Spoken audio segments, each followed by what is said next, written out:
एक समय की बात है, देवराज इंद्र अपने गुरु बृहस्पति के साथ भगवान शिव के दर्शन करने कैलाश पर्वत पर पहुंचे। भगवान शिव ने दोनों की परीक्षा लेने का विचार किया और स्वयं को अवधूत के रूप में प्रकट किया। वह नग्न, अत्यंत तेजस्वी और भयंकर रूप में मार्ग में खड़े हो गए। इंद्र ने जब इस विचित्र पुरुष को देखा तो चौंक गए और अहंकारवश उनसे प्रश्न करने लगे, तुम कौन हो? क्या भगवान शिव कैलाश पर हैं? लेकिन वह अवधूत मौन रहे। इंद्र को लगा कि यह एक साधारण पुरुष उनका अपमान कर रहा है। क्रोध में आकर उन्होंने वज्र उठाया, परंतु भगवान शिव ने अपनी शक्ति से वज्र को निष्क्रिय कर दिया और इंद्र की भुजा अकड़ गई। देवगुरु बृहस्पति तत्काल समझ गए कि यह कोई साधारण योगी नहीं, स्वयं भगवान शिव है। उन्होंने स्तुति करते हुए इंद्र को शिव के चरणों में दंडवत करवा दिया। बृहस्पति ने प्रार्थना की, प्रभु कृपा करें, इंद्र आपके शरणागत हैं, उनकी रक्षा करें। भगवान शिव प्रसन्न हुए और बोले, बृहस्पति, मैं तुम्हारे समर्पण से प्रसन्न हूं। चूंकि तुमने इंद्र को जीवन दान दिलाया है, इसलिए तुम्हारा एक नाम जीव भी होगा।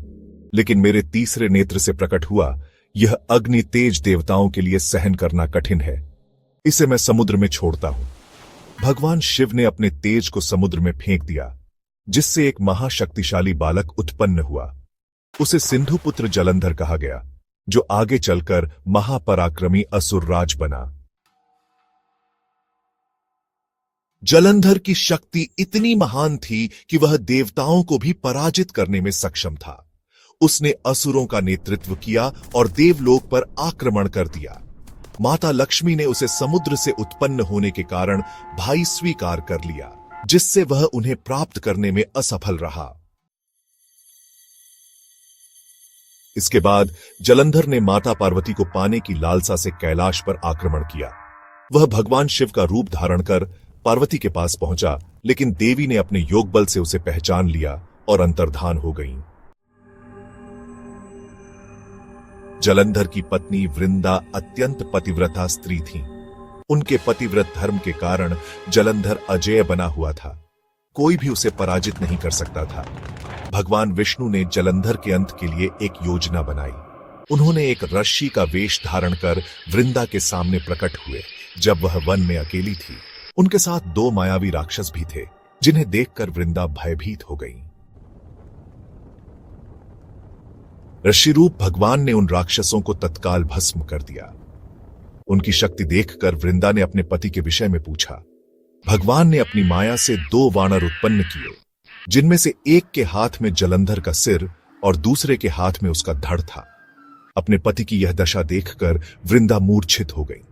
जब वे होश में आईं, तो उन्होंने ऋषिरूपी भगवान से जलंधर को जीवित करने की विनती की। भगवान ने अपनी माया से जलंधर को पुनः जीवित कर दिया, लेकिन स्वयं उसी शरीर में प्रवेश कर गए।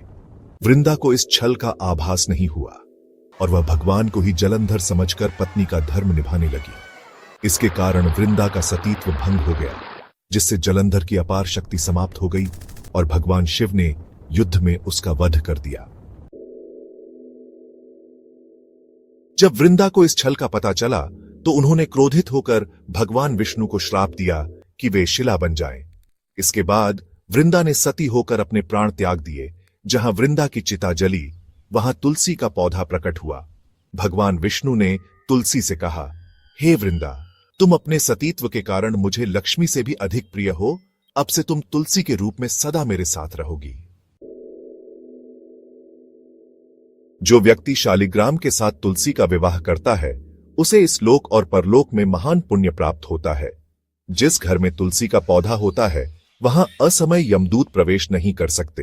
तुलसी और गंगाजल का पूजन समान पुण्य प्रदान करता है। मृत्यु के समय यदि कोई व्यक्ति तुलसी मंजरी और गंगाजल ग्रहण करता है, तो वह पाप मुक्त होकर वैकुंठ धाम जाता है। जो मनुष्य तुलसी के नीचे पितरों का श्राद्ध करता है, उसके पितर मोक्ष प्राप्त कर लेते हैं।